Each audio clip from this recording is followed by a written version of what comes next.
Sa loob ng opisina ni Logan, napapangiti naman siya nang malaman na nakuha na pala ni Keira ang lahat ng pinadala niyang bulaklak. Hindi niya kasi alam kung ano ang paborito nitong bulaklak, kaya inutos niya na lang sa kakilala niya na padalhan ito ng iba't ibang klase at kulay ng bulaklak. Kaya inabot ng 5 o 4 na tsak. Nilalaro ni Logan ang penya nang dumating si Keira na dala ang kape na inutos niya sabay lapag sa table niya. Kaso mukhang malamig na ito nang mahawakan niya. "What's bring you here? Have a seat." Patay mali siya ni Logan na sambit. "Huwag na tayong maglukuhan pa. Ikaw ang nagpadala ng 5 trak na bulaklak sa akin." Prangkang tanong ni Keira. Kasi naiinis na rin siya dahil alam ni Keira na uusok ang ilong ng manager nila kapag nakita yon, panigurado yon. Nakita niya ngumiti ito sabay sabi na, "Do you like it ba?" Tanong ni Logan. So, confirm siya nga. "Ano bang naisipan mo at pinadalhan mo ko ng sandamakmak na bulaklak?" Tanong ng dalaga kasi nanggigigil na siya sa inis. Tapos pangiti-ngiti pa ito sa kanya na parang inaasar pa siya. "Ayaw mo ba? Sige bukas, magpapadala ko ng iba pa. Mga 6 o 10 truck, pwede na ba yon?" Wika ni Logan. Mukhang sasakit pa yatang ulo ng dalaga sa naiisip na plano na naman ito. "Anong sabi mo? Magtigil ka nga. Hindi mo ko kailangan padalahan ng ganong karaming bulaklak. Problema ko pa kung paano ko aalisin yon." Inis na sambit ni Keira. Kung ayaw mo nang bigay ko, ipamigay mo na lang. Look, nag-e-effort ako manligaw sa'yo pero parang binabaliwala mo. Tell me, ano bang gusto mo? Paano ba gustong mahalin ka?" Seryosong tanong ni Logan. "Hindi mo naman kailangan gawin yan kasi noon pa man gusto na kita." Bigla ni Keirang natutupang bibig. "Ano sabi mo? Gusto mo ko, Keira?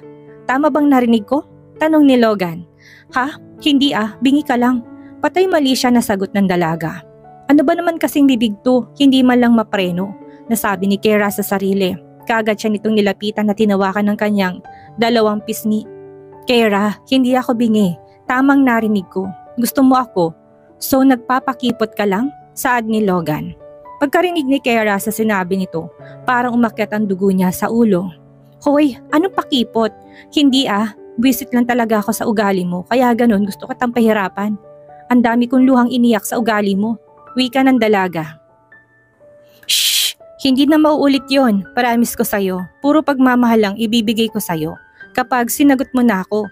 Wika ni Logan na nagsimula ng lambingin ng dalaga. At heto, dahil marupok si Keira, ayan bumibigay na naman siya at lumalambot.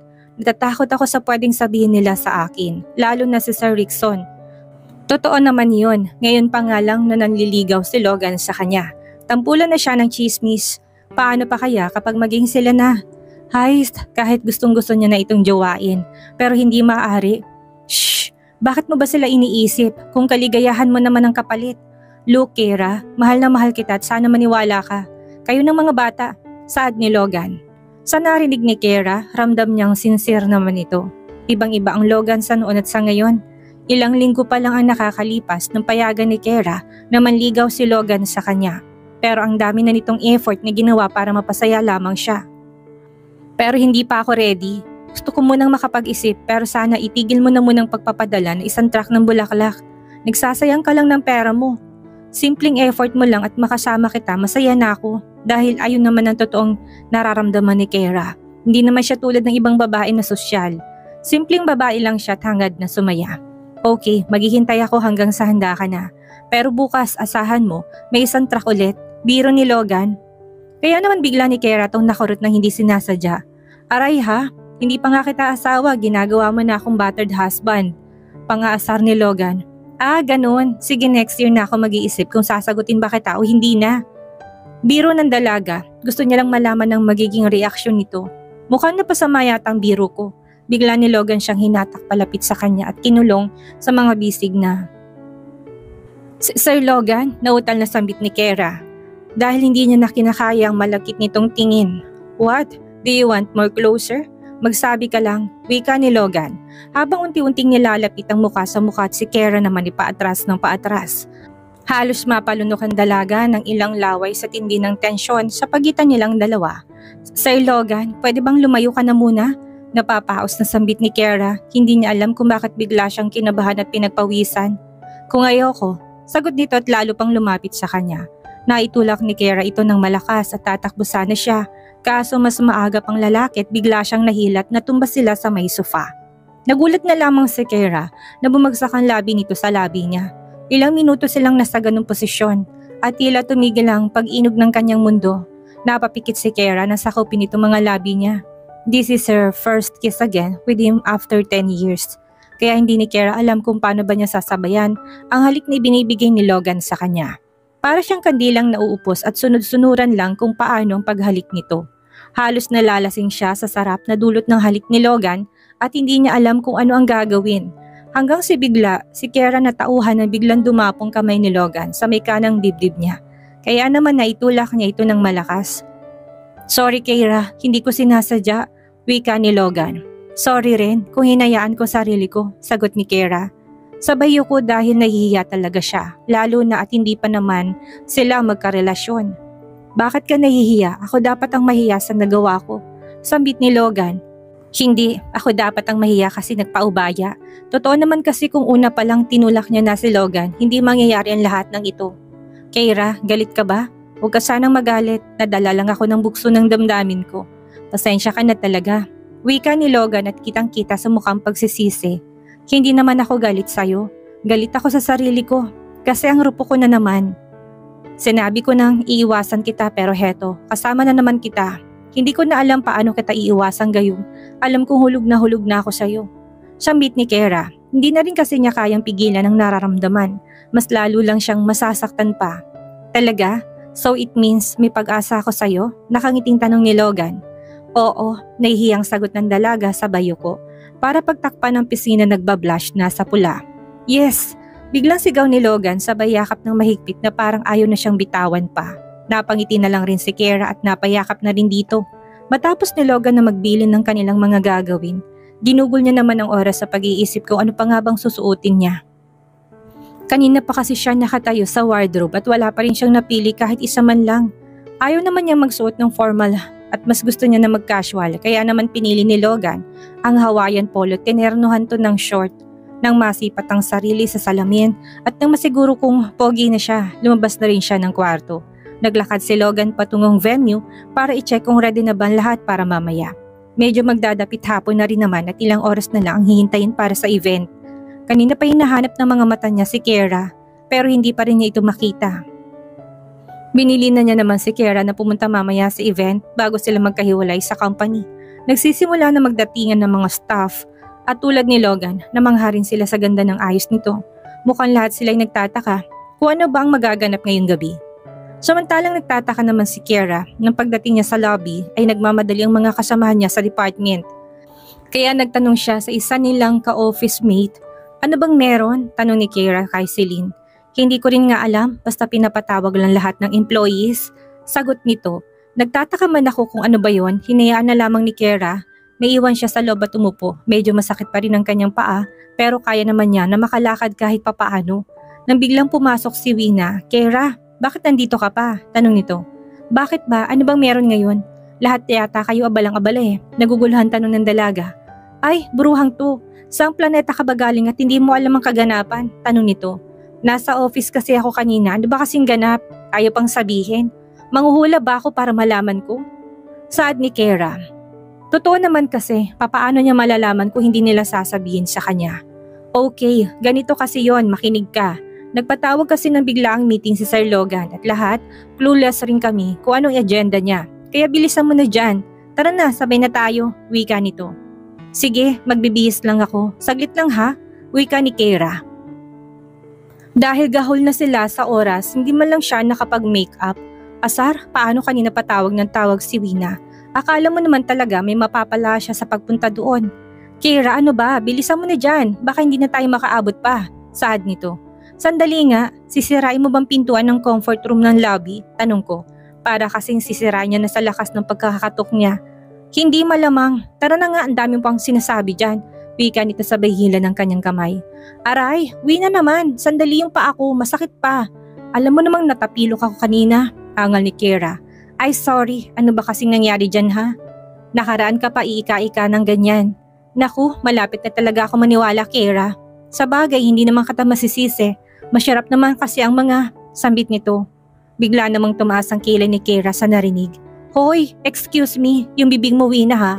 Walang namamagitan sa amin ng kahit na sino dito sa office. Magka-work lang kami hanggang doon lang yun, saad ni Kara. Okay, sabi mo ani ha. Nakarating sila ng venue sa sinasabi nito at namangha rin si Kara sa ganda ng mga dekorasyon at pailaw na nakalagay dito. Ano kayang meron dito? Hinanap niya si Sir Logan pero hindi niya ito makita. May pa-event pero wala naman siya dito. Para saan kayang event? Huwag naman sanang ipakilala niya na ang kambal sa mga staff at malalagot talaga siya sa akin. Sapagkat wala sa usapan namin yan. Maya-maya lang pinatay na ang ilaw sa venue at may mga naiwan na dim light na kung saan nakasenter naman sa stage ang mga mobile light. Halos maghiyawan ng mga ilang staff at kilig na kilig sa mga lalaking kumakanta sa stage. Tuwang-tuwa sila habang si Kara naman ay titig na titig sa mukha ng isang lalaki sa gitna at kahit na dim light lang ang umiilaw sa sandaling iyon, hindi siya pwedeng magkamali. Si Sir Logan ang nasa gitna. OMG, anong ginagawa niya stage? Wow, more!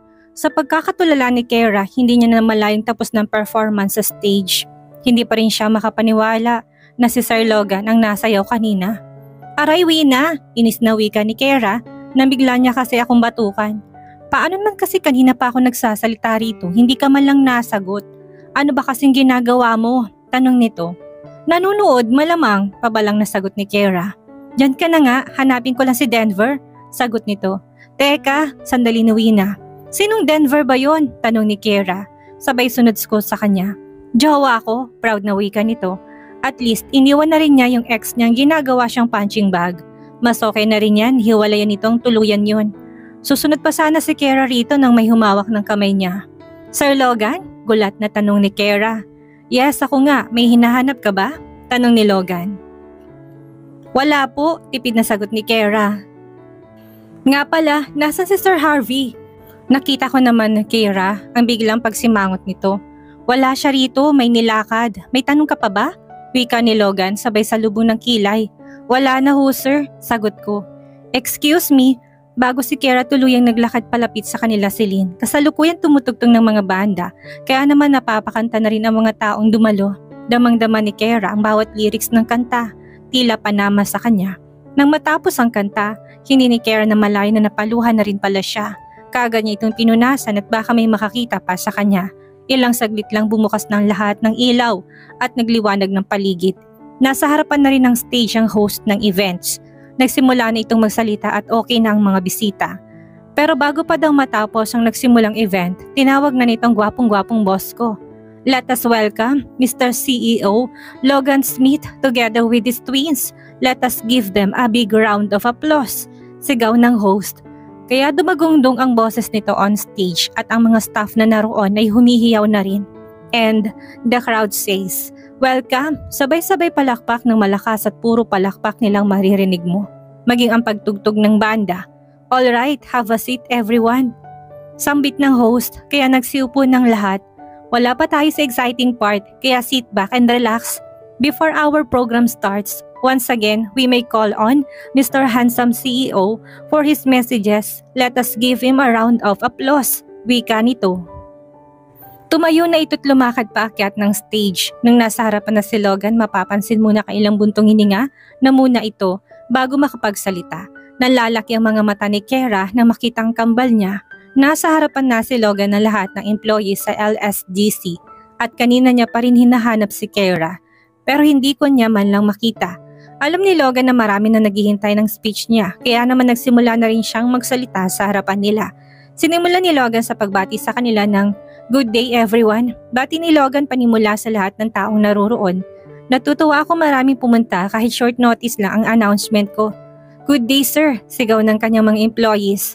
Medyo kabado si Logan at kasama niyang kambal, baka bigla silang magsalita at malalagot siya sa mommy nila. You know that I can't do it on my own.